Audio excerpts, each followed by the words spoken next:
3 రోజుల కిందట అదృశ్యమైన 2 ఏళ్ల చిన్నారి జ్ఞానేశ్వరి జాడ ఇంకా దొరకలేదు. కొండలు, లోయలు, అటవీ ప్రాంతాల్లో పోలీసులు, ఎస్డీఆర్ఎఫ్, అటవీ శాఖ బృందాలు ముమ్మరంగా గాలిస్తున్నాయి.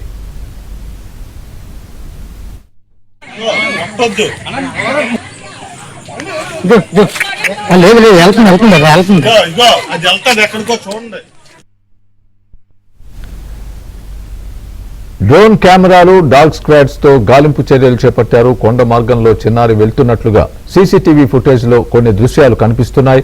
అయితే ఫుటేజ్ లో స్పష్టంగా లేదు. దీంతో అందులో ఉన్నది చిన్నారి జ్ఞానేశ్వరేనా అనే కోణంలో విచారణ జరుపుతున్నారు.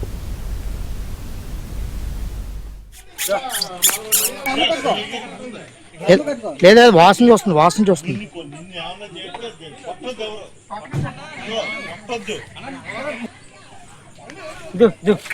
లేదు వెళ్తుంది.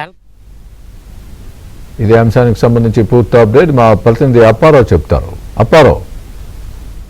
స్వామి, కాకినాడ జిల్లాలో తునిలో గడుస్తున్న చిన్నారి జ్ఞానేశ్వరి జాడ ఎప్పటికీ కనిపించడం లేదు. ఇంటి నుంచి ఆడుకుంటూ తప్పిపోయిన చిన్నారి 3 రోజులుగా కనిపించకపోవడంతో తల్లిదండ్రులు కన్నీరు మున్నీరుగా వెలిపిస్తున్నారు. ప్రధానంగా చూస్తుంటే పోలీసులు గడిచిన 3 రోజులుగా అటవీ ప్రాంతాలు, కొండ ప్రాంతాలు, సీసీ ఫుటేజీల ద్వారా అన్ని రకాలుగా అన్ని కోణాల్లో పరిశీలిస్తున్న చిన్నారి జాడ ఏమాత్రం కనిపించడం లేదు. దీంతో చిన్నారి ఏమై ఉంటుందని కూడా పోలీసులు తలపట్టుకుంటున్న పరిస్థితి నెలకొంది. మరోపక్క చిన్నారి జాడను గుర్తిస్తే వాళ్ళకి ₹1,00,000 కూడా బహుమతి ఇస్తున్నట్టు పోలీస్ శాఖ ప్రకటించింది.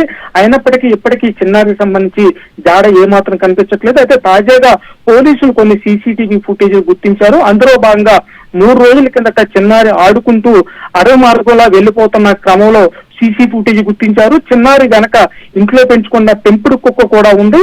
అయితే 3 రోజుల తర్వాత తాజాగా ఈ రోజు చిన్నారితో పాటు వెళ్లిపోయిన పెంపుడు కుక్క ఇప్పుడు ఇంటికి వచ్చింది. అయితే చిన్నారి లేకపోవడంతో అసలు ఆ పాప ఏమైందని కూడా తెలియని పరిస్థితి నెలకొంది. ఆవిడ మరో పక్క ఏదైతే ఇంటికి 3 రోజుల కింద తిరిగి వచ్చిన శునకంతో పాటు తిరిగి మళ్ళీ పోలీసు వెళ్లేందుకు ప్రయత్నం చేస్తున్నప్పుడు కూడా వర్షాలు కూడా ఉండడంతో పాప జాడ కనిపెట్టడం కూడా కష్టం ఉంది.